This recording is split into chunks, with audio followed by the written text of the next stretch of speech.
Hi guys, welcome to Rhubarb. I'm Dee. In this video, we're going to discuss a very sensitive topic. Today, the 9th of January, is my mom's birthday. Unfortunately, mom passed near the end of 2023. So I'm just going to discuss how gardening has helped me deal with my grief after losing her. I would like to say that this experience is unique to me. I'm talking about my unique experiences. This is not universal, so don't be worried if any of this doesn't apply to you. I'm also going to add that I'm not giving anybody medical advice or mental health advice in this video. I would like to take this opportunity to thank Cruise Bereavement Services, who did a phenomenal job in helping me through this very difficult time.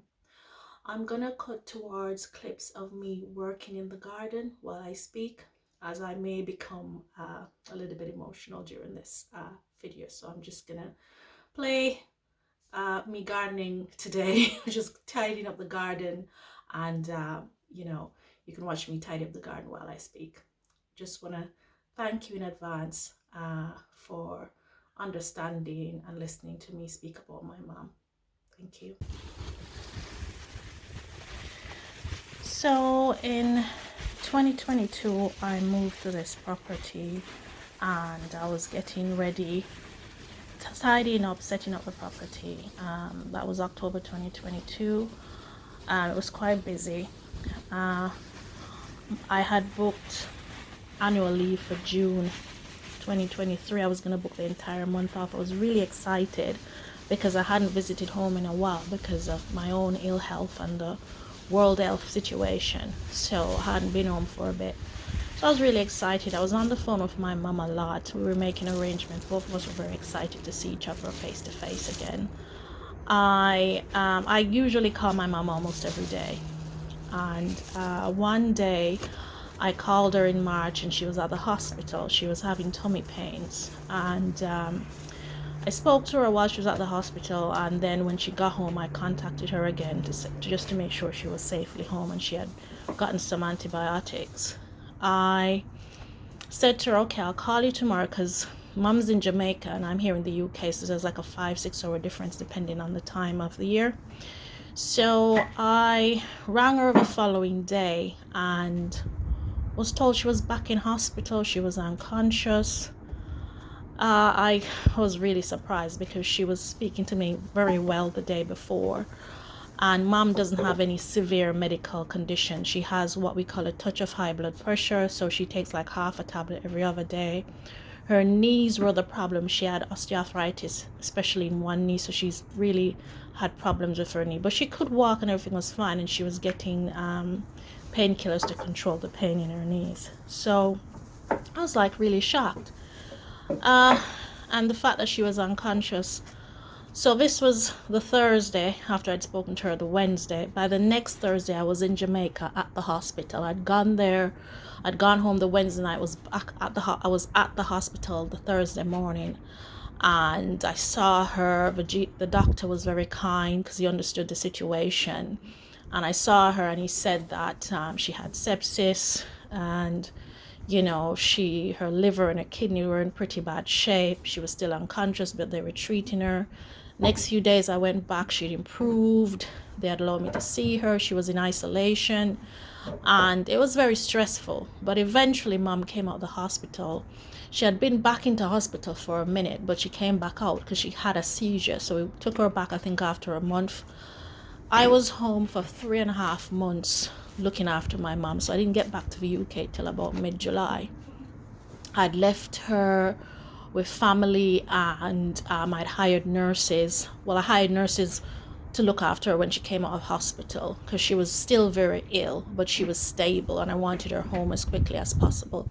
So I got her out of hospital. We had moved her from the public hospital to a private hospital, and then we took her home, and she was home. She was set up, she was being taken care of at home. She was stable.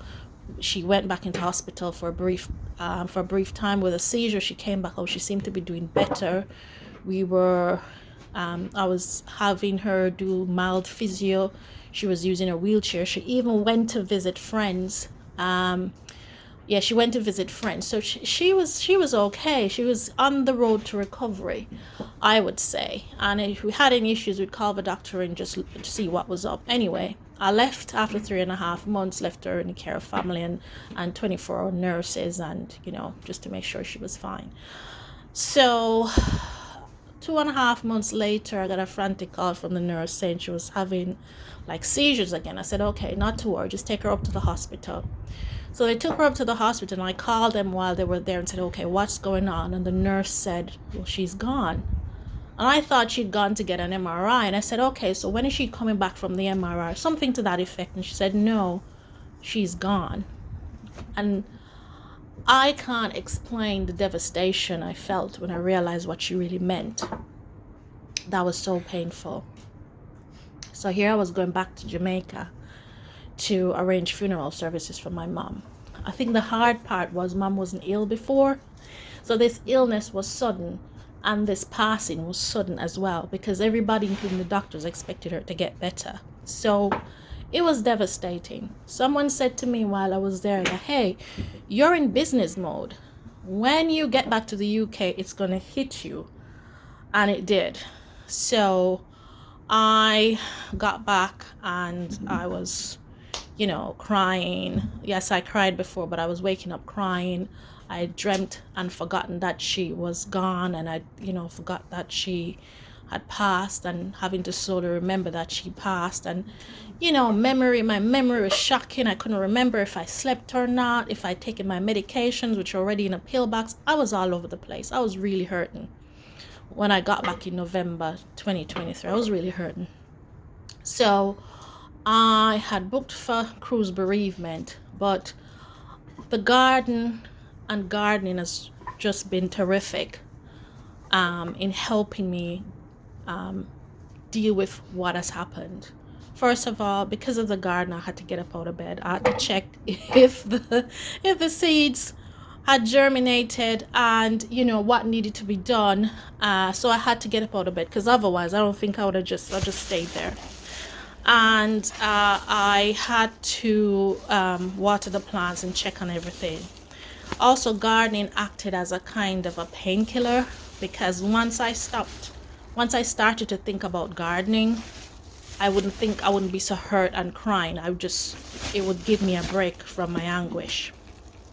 Also, when I had memories of my mom, gardening, I would feel happy.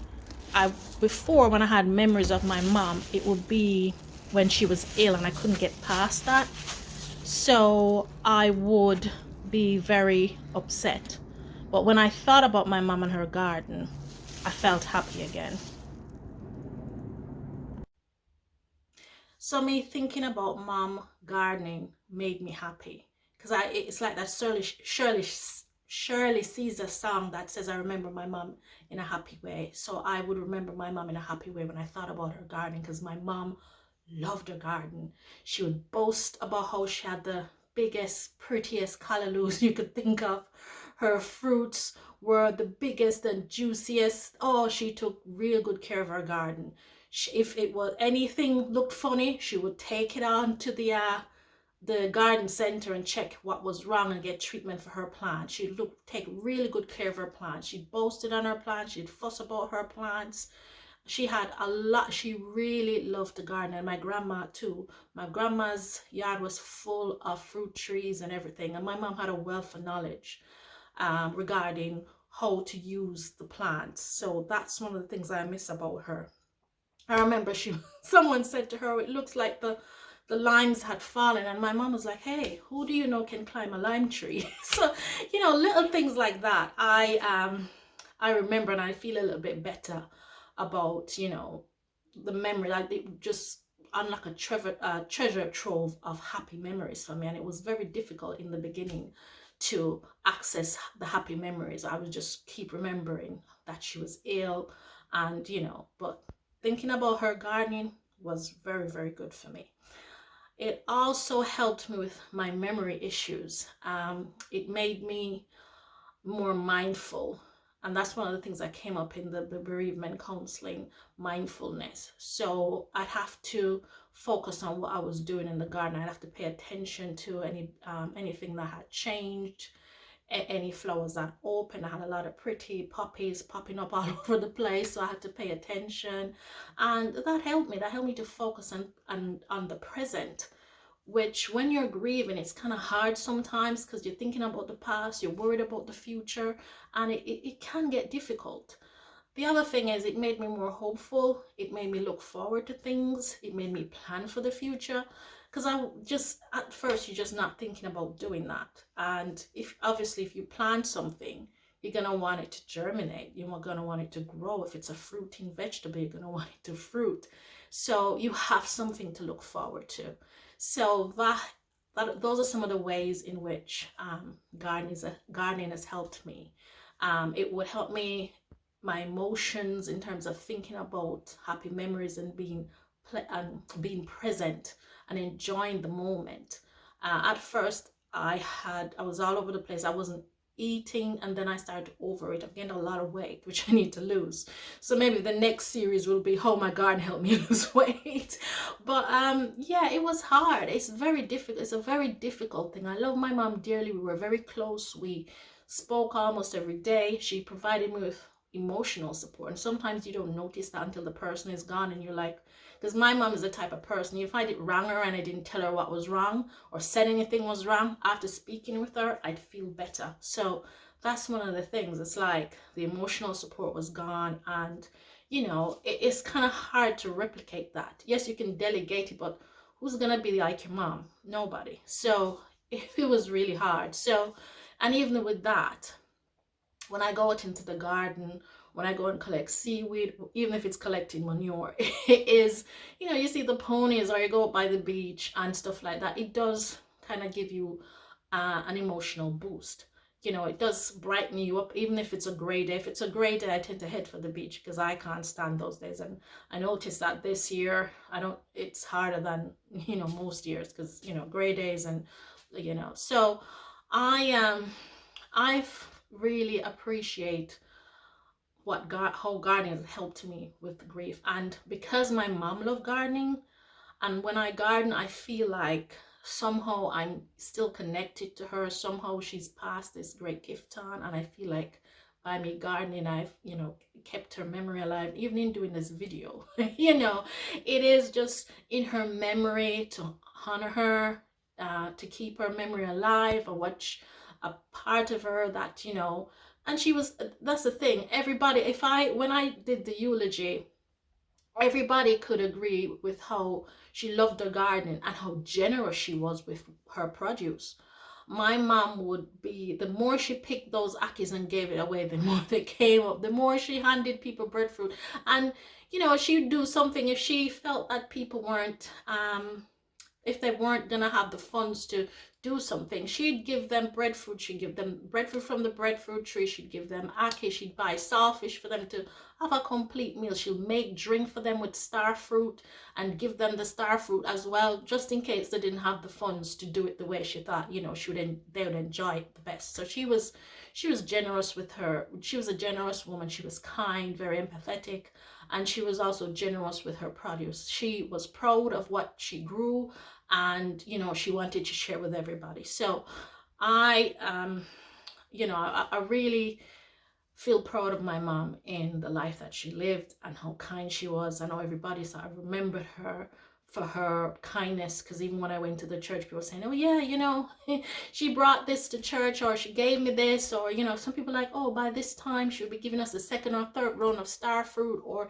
yeah, she came in with some breadfruit, yeah, we got some limes from her. So yeah, it's just, oh yeah, we got callaloo, and if she, if you want callaloo, she would always get it. So yeah, so it's I was proud of her. I'm proud of hearing how she dealt with people and how she shared her produce. So I'm just grateful, and gardening is helping me not keep her memory alive, obviously, but just make me feel as if somehow I am connected to her and my grandma still.